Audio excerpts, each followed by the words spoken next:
Hola amigos, ¿qué tal? Sean todos y todas bienvenidos a su espacio Precisando, correspondiente a este domingo 8 de mayo del año 2022. Gracias por el honor de su sintonía. Hoy, como de costumbre, un programa sumamente interesante. Vamos a seguir viendo lo que ha venido aconteciendo con el lamentable tema del asesinato del joven David de los Santos. Esa tragedia que ha conmovido a la sociedad dominicana. También vamos a hablar de un tema que quizás mucha gente le ha dado de lado, pero que ha copado la atención de la sociedad y es muy enfocado a cómo van los valores en muchas de nuestras familias. Vamos a hablar de lo que ha pasado con estos artistas que se han involucrado en temas espinosos. Todo esto y una interesante conversación con Felipe Vallejo, politólogo, estratega de comunicación y un consultor de importantes marcas, instituciones y personalidades. Todo esto después de la pausa.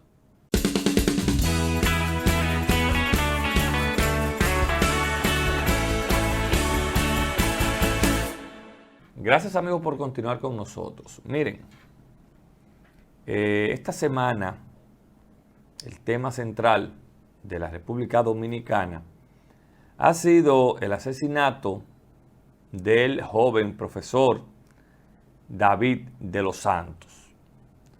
Un hecho que ha consternado a toda una sociedad, iniciando por el primero entre sus iguales, el presidente de la República, Luis Abinader Corona.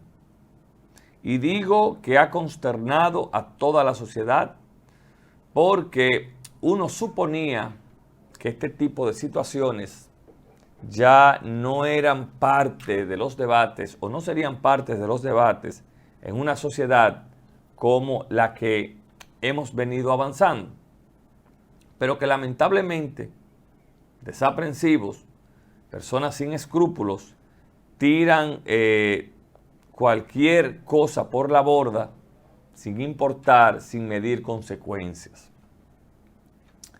¿Y por qué yo digo que tiran cualquier cosa por la borda sin importar consecuencias? Porque si de algo hay que estar conteste, claro y seguro, es de la buena intención que tiene el mandatario Luis Abinader y su gobierno de reformar una institución como la Policía Nacional que lamentablemente tiene un mal sistémico y que lo que acabamos de ver esta semana con el joven David lo habíamos visto antes, pero quizás o sin quizás pasa en otras magnitudes menores que no llegan a morir a cada rato en el país. Y aparte de eso, la corrupción que por años ha venido imperando en la Policía Nacional fueron de los ejes fundamentales que propuso el presidente Abinader al momento de plantearse, de replantearle a esta sociedad una reforma policial que ha sido aplaudida por todos y que sin lugar a dudas lo acontecido con este muchacho ha puesto la tapa al pomo y ha acelerado ese proceso de reforma que ha anunciado el presidente Luis Abinader desde el comienzo de su gobierno. Pero yo quiero ser un poco más reflexivo y crítico a la vez, porque como sociedad estamos dejando mucho que desear. Cuando tomamos un tema de esta magnitud que involucra una tortura, que involucra un asesinato y que, como dije al inicio, al primero que ha consternado es al presidente de la República, yo creo que nosotros, repito, dejamos mucho que pensar como sociedad cuando politizamos o tratamos de sacar algún beneficio político específicamente, de un hecho en el cual se ha perdido una vida, de un hecho en el cual estamos hablando que un joven, independientemente de su comportamiento, de que fuese agresivo o no, de que haya tenido una trifulca o no, nada justifica un asesinato, pero es penoso ver cómo partidos y personalidades han tomado este tema para buscar o pretendiendo buscar beneficio político.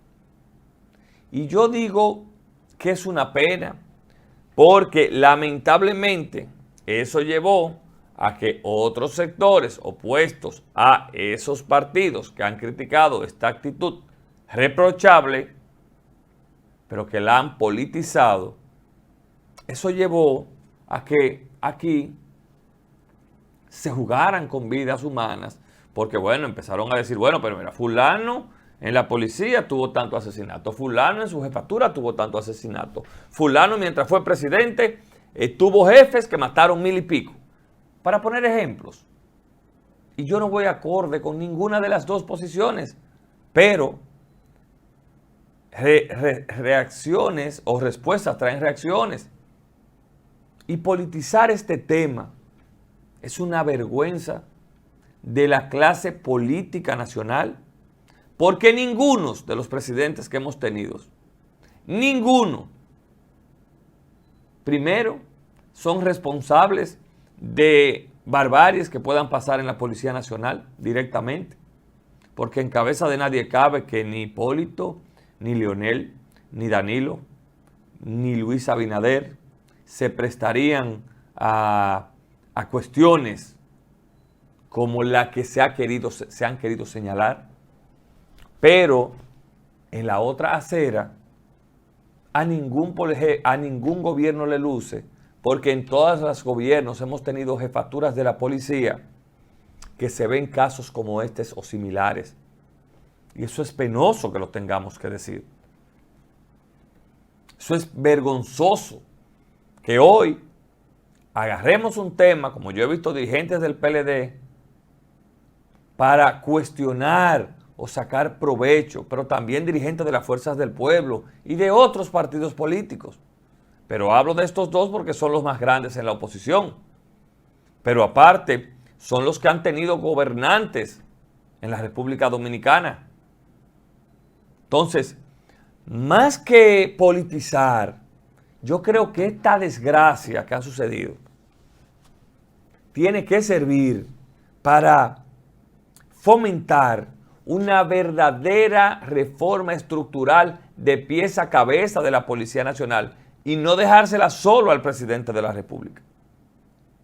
Porque entonces, cuando esta reforma llegue a su fin, 2, 3, 4, cuando sea, años, aquí que nadie venga a quererse vestir de héroe y no tener la humildad, la gallardía y el reconocimiento hacia el presidente Luis Abinader, que por demás, y aquí quizás levantaré algunas críticas, pero que por demás de nuestros últimos 3 presidentes, Hipólito, Leonel y Danilo, de los cuales soy amigo de ambos, de todos, pero esto no es personal, ha sido el que más intención real se le ha visto por acabar, por reformar esa cuestionada Policía Nacional.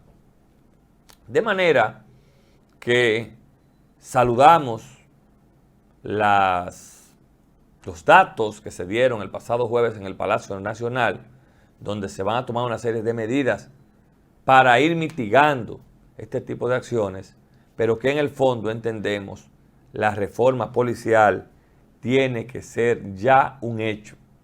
Y para mí, en lo particular, ese órgano obsoleto, ese órgano arcaico, debe ser relanzado con gente nueva, con más preparación, con más equipo, con más recursos, pero sobre todo con gente íntegra, jóvenes brillantes que hay en la Policía Nacional, que tienen la capacidad de hacer que esa entidad realmente cumpla su rol para lo que fue creada.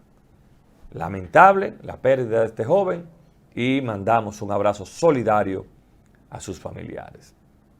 Miren, yo no soy muy dado a tocar temas de farándula y demás, pero cuando ello involucra la descomposición social que estamos viviendo, como comunicador tengo que tener la responsabilidad en mi rol de comunicador, repito, pero también en mi rol de ciudadano y en mi rol de padre, de asumir con responsabilidad este tema y tratar de hacer una especie de reflexión para que nosotros, los que tenemos la responsabilidad de criar y de mandar a nuestros hijos a las calles, lo hagamos de la manera correcta, sin tratar de desmeritar los valores que hay que formar en el hogar. Yo soy un apasionado, un abanderado del éxito de los jóvenes, sobre todo cuando vienen de clases sociales con carencias. Y lo soy porque admiro todo aquel que de manera honesta, que de manera seria, trabaja, se esfuerza, progresa y se supera. Pero también soy un duro cuestionador de esas fortunas, de esos despliegues, de esos hallantes de jóvenes que tienen las características que dije anteriormente, pero que hacen totalmente lo contrario. Por eso, nunca he celebrado la tiradera de dinero, nunca he celebrado la juca, nunca he celebrado las competencias entre muchachos del mundo urbano, en este caso, porque entiendo la educación debe ser primordial para cuando usted logre la fama, logre el dinero y logre el éxito. Y yo creo que lo que estamos viendo, sobre todo con el caso último de este muchacho Rochi, que yo que estuve de viaje puedo decir que el muchacho se convirtió en un fenómeno, es un reflejo penoso de la falta de educación y valores que está teniendo la sociedad dominicana a esos niveles y que lamentablemente se creen que con los recursos económicos pueden sustituir este tipo de buenos o buenas costumbres. Y cuando usted ve que estos muchachos se involucran en casos de drogas y en el caso que nos ocupa de menores, pero que esa menor está siendo custodiada para ganar dinero por su madre, te dice a ti y nos tiene que decir a todos que obligatoriamente la sociedad dominicana que está subiendo viene con una descomposición natural y que, ojo, no soy de los que piensan que esa descomposición natural tiene que ver, o esa falta de valores, porque usted venga de una casa pobre. No. No, porque aquí hay muchísima gente que hoy son empresarios formados, que vienen de hogares pobres, pero que contaban con una educación en el hogar. Y olvídense de que vivían con papi o con mami o juntos. No, no, yo creo que eso tiene mucho que ver de cómo usted tiene que formar. Y se lo dice un padre que tiene hijos que no viven conmigo, pero eso no implica descuido, eso no implica correcciones, eso no implica buenos consejos. No, al contrario. A Alondra, a Jorge y a Lauren, yo he tratado de fomentarle valores, educación, porque lo viví. Entonces, aquí hay gente que se quiere agarrar de algunos factores, que bueno, pero que no es la realidad. La realidad es que aquí hay mucha gente que agarra a estos muchachos y le llena la cabeza de cucarachas, pretendiéndoles vender la idea de que el dinero lo puede todo. Y el dinero no lo puede todo. Porque aquí hay muchísima gente millonaria que no ha podido sobrevivir a un cáncer. Para poner un ejemplo, o una enfermedad terminal. Entonces, de lo que se trata aquí es de que esta sociedad se revise. De lo que se trata aquí es de que lo que estamos viendo con estos muchachos no sea una repetición más adelante para nosotros que estamos criando jóvenes que van a salir al mundo. Porque sin quizás nuestros muchachos van a estudiar fuera, muchos de ellos, van a trabajar, en algún momento se sentirán independientes, pero que esa independencia no vaya de la mano de tirar todo lo que se ha conseguido por la borda, simple y llanamente por recursos económicos.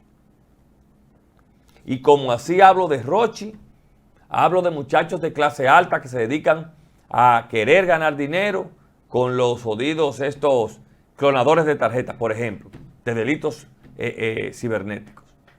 Para poner ejemplo de ambas partes de las sociedades, que, repito, lo económico puede ser un factor, pero no es verdad que es la causa fundamental.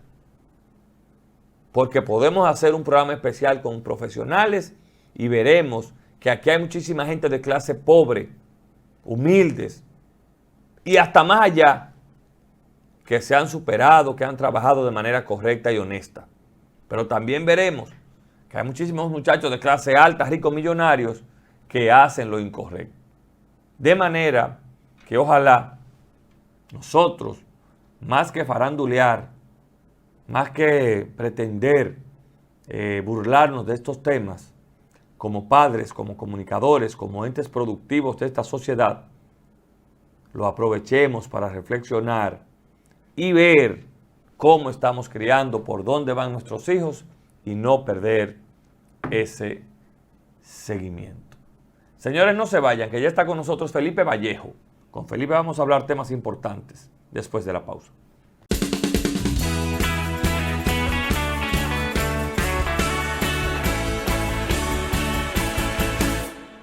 Como habíamos anunciado, nos acompaña el politólogo, analista, comunicador, estratega y consultor Felipe Vallejo. Aparte de todo eso, es amigo mío. Felipe, bienvenido, gracias por estar con nosotros. Gracias por invitarme.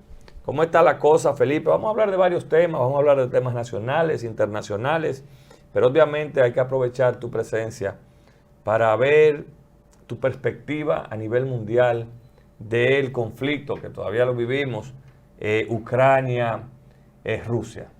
Sí, bueno, la verdad que la situación global ha sido muy complicada, estamos saliendo de una pandemia. De hecho, la República Dominicana, para quienes han tenido la suerte de viajar, pueden darse cuenta de lo privilegiada que ha sido. Aquí ya no se está usando mascarilla y los casos están realmente en baja. Por tanto, la economía comenzaba a ver los reflejos de eso, positivos por supuesto, pero llega entonces el tema de Ucrania y eso ha impactado de manera importante en la economía local. De hecho, hay que ver todos los viernes cómo el gobierno debe meter entre 1.000 y 1.500 millones de pesos en subsidios para evitar que las gasolinas suban todavía más, porque están un poco caras, pero evidentemente que se bloquea esas alzas. Imagínate que para el gasoil esta semana se había anunciado que de no haber intervenido son alzas de 50 y 100 pesos por galón. Una locura, evidentemente que el gobierno no lo va a permitir, pero para lograr ese subsidio de 1.000 millones, evitando una situación todavía peor, tiene que buscar en las finanzas públicas, ajustar un poco el cinturón y de alguna forma pues paliar una situación global que evidentemente complica a la República Dominicana por no ser un país productor de petróleo. ¿En qué aspecto político, Felipe, tiene impacto esta guerra para la región y sobre todo para la República Dominicana? Creo que en el tema del descontento, aunque la gente, hay una parte de la población que entiende perfectamente que no es culpa del gobierno, que el gobierno tiene que hacer lo que puede en un margen muy estrecho. Ese es el caso de Luis Abinader, donde a pesar de todo la economía en marzo, el Banco Central dijo que había crecido más de un 6%, creo que un 6.4%, por tanto estamos hablando de un buen momento. República Dominicana es de los países que más crece de la región, lo ha sido durante muchos años y sigue esa tendencia, eso es positivo. Pero obviamente que está el tema del alza de costos, la inflación, que es el principal problema o principal desafío de los gobiernos actuales. Lo podemos ver plasmado incluso a nivel regional, Chile, Argentina, Brasil, Perú que tiene un presidente con un pie adentro de Palacio y otro pie afuera. Entonces esa es la situación que afecta políticamente y obviamente pensando en las próximas elecciones. ¿Por qué usted dice que Perú tiene un pie adentro y otro afuera? Porque Pedro Castillo desde que empezó con una situación irregular, mucho ruido, en un Congreso muy fragmentado. No recuerdo el último presidente, quizás Alejandro Toledo o Alan García, fueron los últimos presidentes que terminaron su periodo. Perú tiene una historia reciente, sobre todo a partir de los años 90, del 2000, cuando Fujimori sale de forma estrepitosa del poder, donde los presidentes apenas pueden terminar sus periodos presidenciales. En el caso de Pedro Castillo, veo muy difícil que pueda terminar su periodo. Pero, ¿qué pasa en Perú? ¿Hay un mal sistémico? ¿Qué te dice tu experiencia? Es un mal sistémico definitivamente, siempre hay una situación muy tensa entre Congreso Nacional y la presidencia, no hay un entendimiento, y ahora agravado. Y más ahora porque también Kenyo sacó muchos votos, es decir, fue una elección muy cercana. Exacto, Fujimori sacó muchos votos y luego tenemos un presidente inexperto, era un sindicalista de la parte rural del Perú profesor que se abrió paso de forma espectacular en la política, pero sin experiencia de Estado y hoy está incluso siendo investigado por la Fiscalía del Perú sobre supuestas irregularidades desde la presidencia, lo cual es gravísimo. Felipe, se han dado unos cambios importantes a nivel mundial y voy a aprovechar, bueno, Felipe, aunque ustedes lo ven mucho aquí, Felipe nació en Chile, pero él me dice que ya de Chile solamente le queda eso. Pero Chile ha dado un giro en la política, ¿verdad? Cuéntanos qué percibiste tú en tu visita a Chile que últimamente fuiste, del nuevo gobierno, del presidente yo creo más joven del mundo. El más joven de la historia por lo menos de Chile. Y de los ¿Qué edad tiene? 36 años. Yo creo que debe ser más joven. Digo, Bukele es un poco más joven. Bueno, el presidente de Costa Rica ya no, pero el que va a salir ahora asumió creo que con 35, 36. Bueno, pero entonces Chile, ese cambio, ¿a qué se debió? Bueno, al cansancio del establishment, vamos a decir. Obviamente que esto viene desde mucho más atrás. Presidente Piñera había sido presidente hace 8 años y luego en estos últimos 4. En ambos momentos le tocó muy difícil por la revolución estudiantil en aquel momento. Que participó que participó Boric. Presidente, claro. Muchos de los ministros del gobierno de Chile actual participaron en las protestas estudiantiles de hace 8 años. Y luego entonces todo se complica con las protestas masivas de octubre del 2019, cuando ya el presidente Piñera se ve en la encrucijada y tiene que llegar a un entendimiento político donde se incluía la conformación de un plebiscito para preguntarle a la ciudadanía si querían o no una nueva constitución. En ese proceso están. Entonces, obviamente, el país giró a la izquierda en castigo. Pero giró a la izquierda en un aspecto, porque Bachelet se le podía sindicar un poco de izquierda. Ahora, ¿qué tienen estos presidentes, Felipe, de esta nueva era? Tenemos Bukele, tenemos ahora a Boric, que inmediatamente quieren una reforma. ¿En qué consiste esta ideología, según tus conocimientos? Bueno, en el caso de Bukele, evidentemente que está logrando, y lo va a lograr, es de mantenerse en el poder porque solamente se le permitía un periodo. Ahora se le va a permitir un segundo periodo. Entonces, y después un tercero. Bueno, si el pueblo... ¿No se parece a Chávez? Se parece a algunos presidentes que están más cerca de uno. O expresidentes que querían perpetuarse en el poder más allá de su periodo constitucional. Entonces, en el caso de Boric es diferente porque la institucionalidad de Chile no permite jugar mucho con el tema de la reelección. Sí está en un proceso de una nueva constitución, pero ese plebiscito que se va a realizar en octubre o noviembre de este año me parece que va a ser rechazado, porque una cosa es que tú quieras una nueva constitución y otra cosa es que la gente vaya y vote por el documento en su conjunto. Habrá gente que será pro aborto, pero anti privatización. Pero entonces la nueva constitución incluye la privatización e incluye el aborto. ¿Cómo yo voy a votar? ¿Voy a votar en contra para ganar en ese aspecto, pero perder en el otro? Felipe, una sociedad, Felipe, como la chilena, llama la atención que, bueno, gobernada por Pinochet por varios años, un dictador, pero con una fuerte institucionalidad. ¿Cómo se hace ese balance? Bueno, precisamente por ese tema de que en la transición entre la dictadura de Pinochet, luego de 16, 17 años de dictadura, al 90, que entra la democracia, fue una transición muy suave porque fue vía el plebiscito. Es decir, la propia dictadura se estableció una institucionalidad donde decía sí o no a 8 años más de dictadura. La gente votó que no.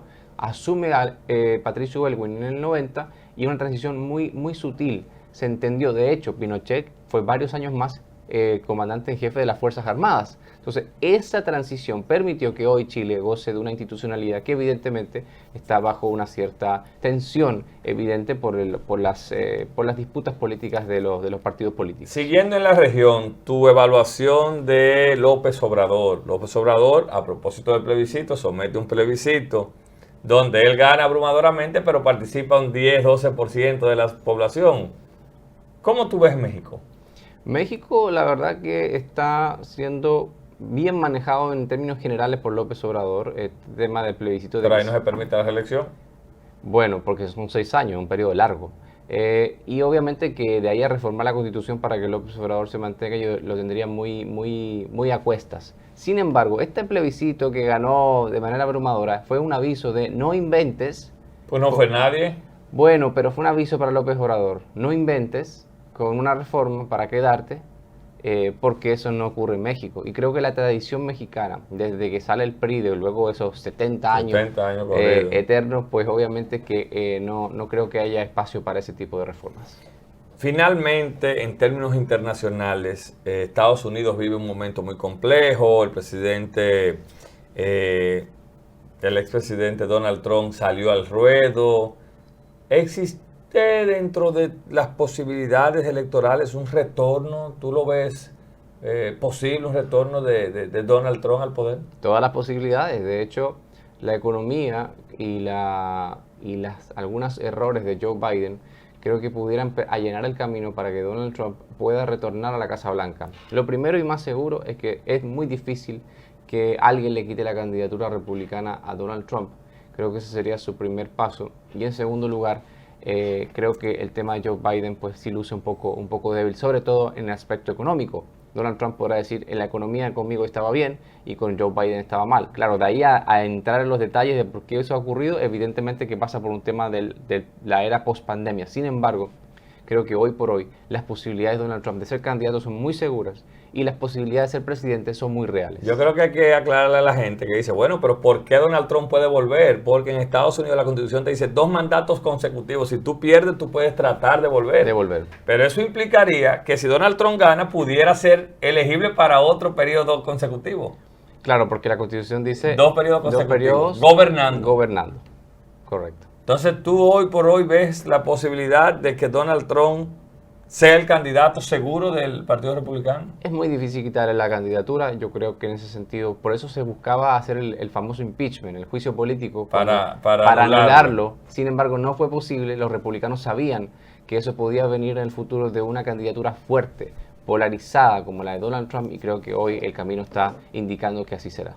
Felipe, vamos a hablar de la República Dominicana luego de este interesante periplo por algunas sociedades del mundo que tienen impacto directo con nosotros.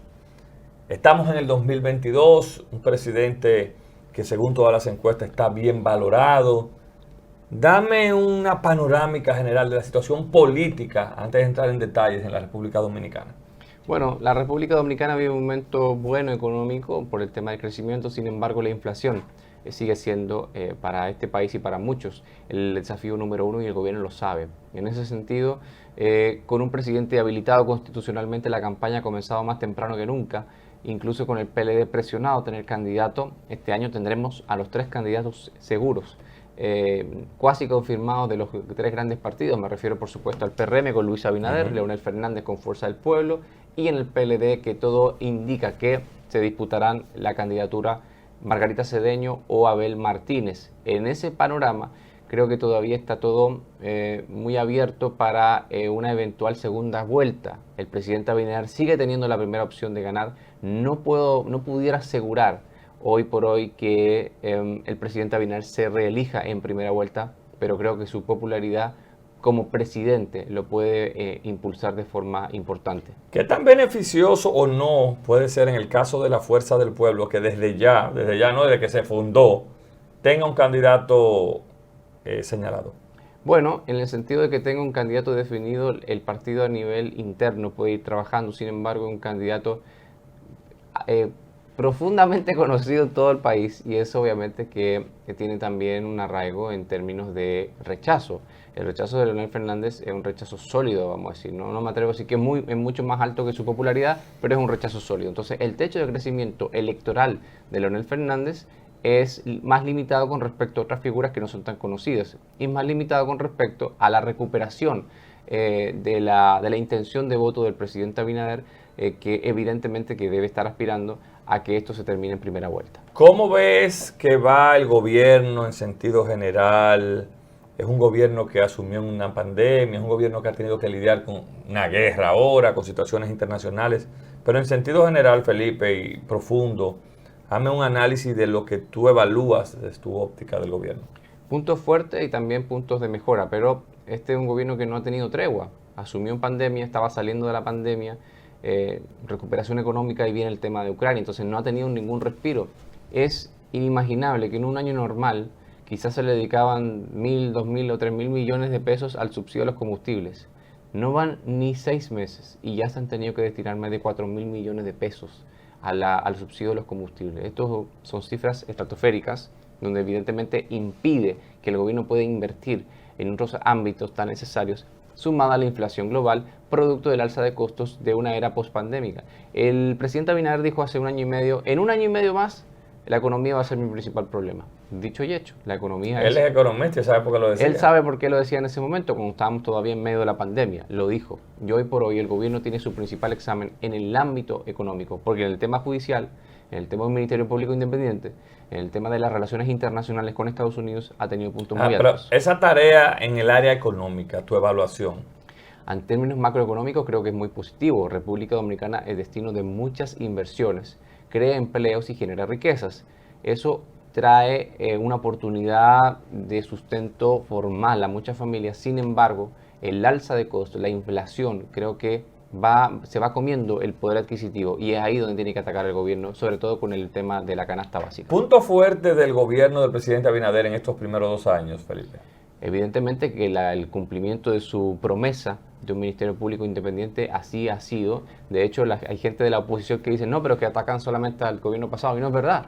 Revise los procedimientos que tienen contra personas que ahora son exfuncionarios. Hay gente presa de este Hay gobierno. gente presa de este gobierno, que este gobierno no tiene ni 2 años. Entonces, es un punto verdaderamente fuerte. La recuperación en términos de salud, la pandemia.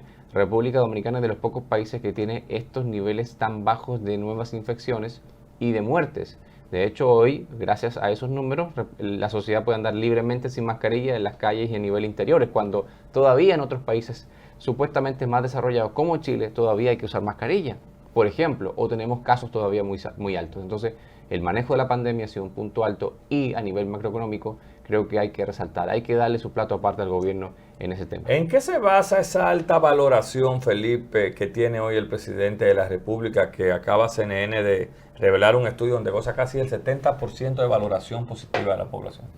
Bueno, creo que está sobre todo en su forma de proceder y en sus intenciones. Yo creo que el presidente Abinader tiene el compromiso de dejar un país mucho más institucionalizado. De hecho, toma decisiones que no son del todo populares y del todo comprensibles para mi gusto, pero que él tiene ese compromiso personal de dejar un país con las reformas necesarias. Por eso el presidente mete 10 y 12 reformas distintas para ser discutidas en los distintos escenarios, esto es Congreso Nacional y Consejo Económico y Social, por el simple hecho de que él entiende que puede dejar un mejor país que el que asumió. ¿Ves positivo o negativo dejar esos espacios de la oposición, sobre todo como el Consejo Económico, donde ahí se discuten temas?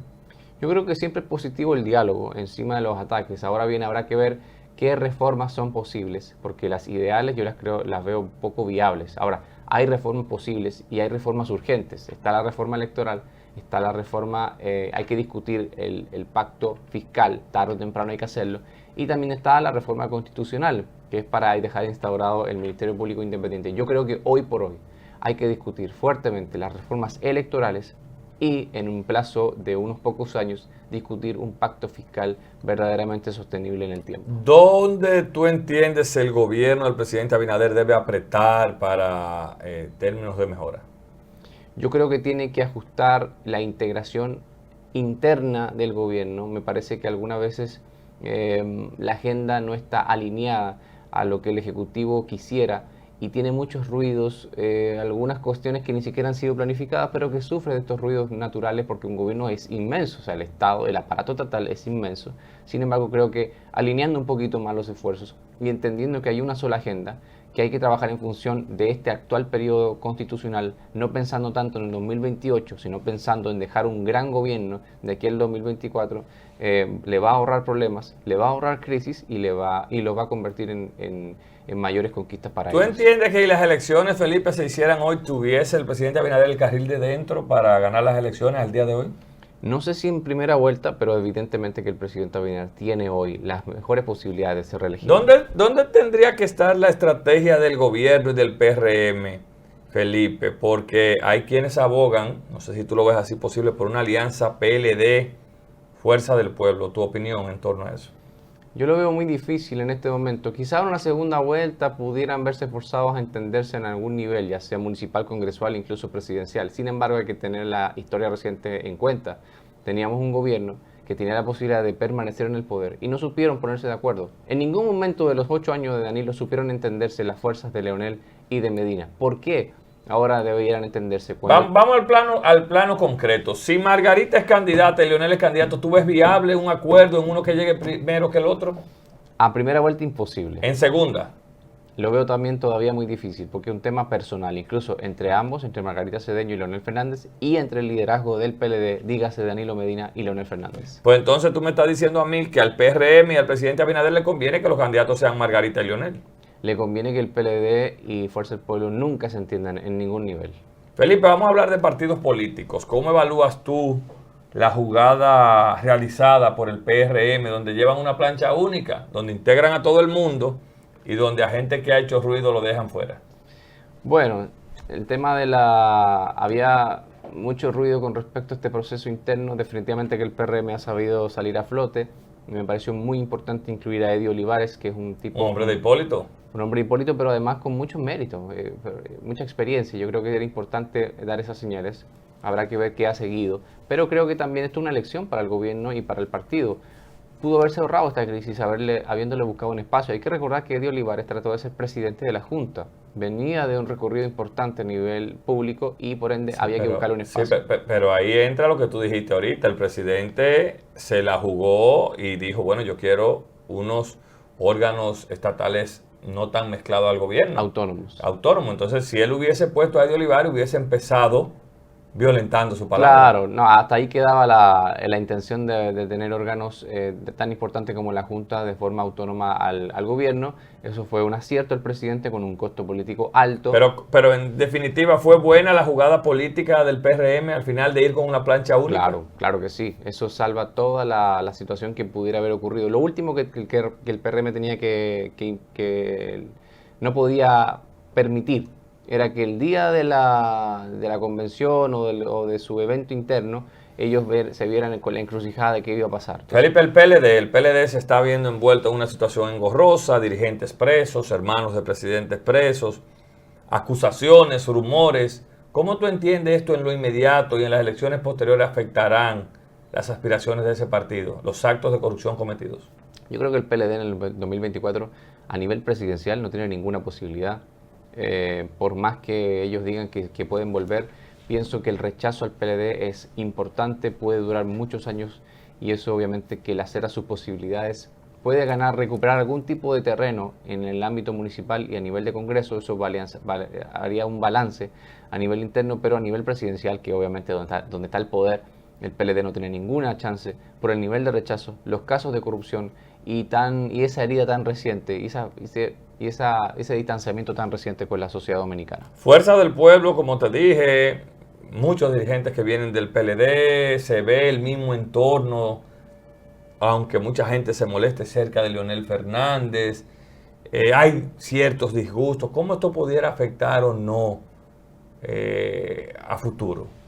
Pienso que Fuerza del Pueblo está haciendo lo correcto, disminuyendo al PLD, pero cuidado aquí, porque ellos hablan de crecimiento del partido, pero es que la fuerza de bochista, vamos a decir, es la misma al final. Ese núcleo bochista es que los dirigentes del PLD se pasan a Fuerza del Pueblo y hay pocos dirigentes de Fuerza del Pueblo que han retornado al PLD, pero se mantienen en ese círculo. Crecimiento para mí es que de otras latitudes políticas o de la sociedad civil vengan a Fuerza del Pueblo y digan, yo quiero participar de este partido. Sin embargo, ahí es donde hablamos de crecimiento. Cuando un dirigente del PLD se pasa a Fuerza del Pueblo, no es un crecimiento en términos reales, sino que se va de casa. Se va de casa. Simplemente se cambia, dentro del mismo vecindario, se cambia de casa. Pero crecimiento per se no existe cuando un dirigente del PLD se pasa a Fuerza del Pueblo. Lo que existe es una disminución de su principal enemigo o adversario político en este momento. Felipe, Fuerza del Pueblo y el PLD cuestionan que alcaldes y demás pasen al PRM. ¿Qué opinión tú tienes de eso?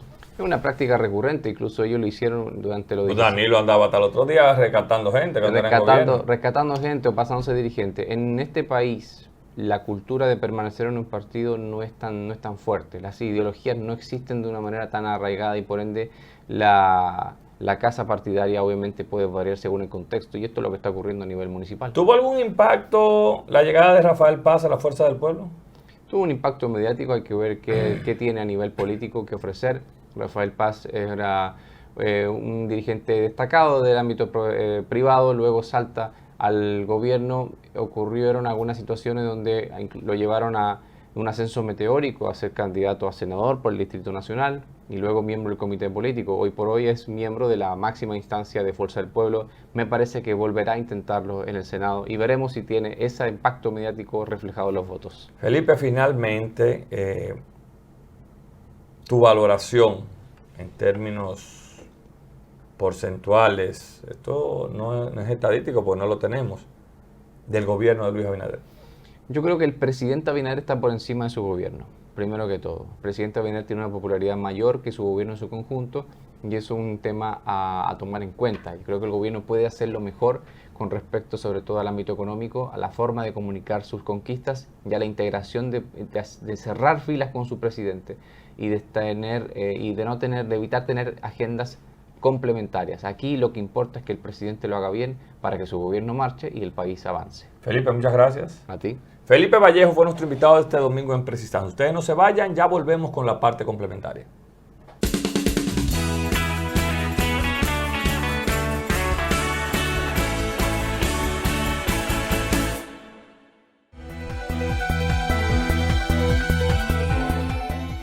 El presidente de la República, Luis Abinader, expresó que el crecimiento económico del país se fundamenta en la inversión que realizan las empresas privadas en distintas áreas. El gobernante destacó que por esta razón están abiertos a la inversión privada porque el objetivo es la creación de empleos.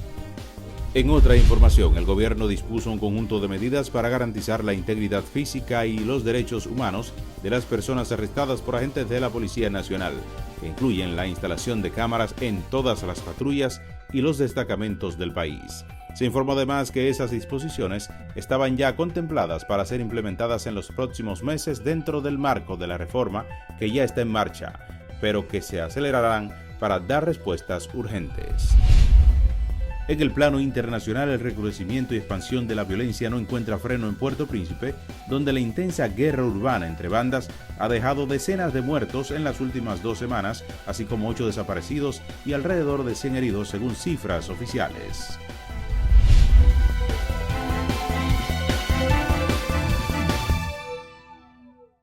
Gracias, como de costumbre, a nuestro equipo de prensa por el interesante resumen de noticias nacionales e internacionales y al amigo Felipe Vallejo por su tiempo este domingo en Precisando. Y a ustedes, agradecer su sintonía y decirle que no tenemos tiempo para más. Descansen, feliz resto del domingo y continúen con la programación de Telefuturo.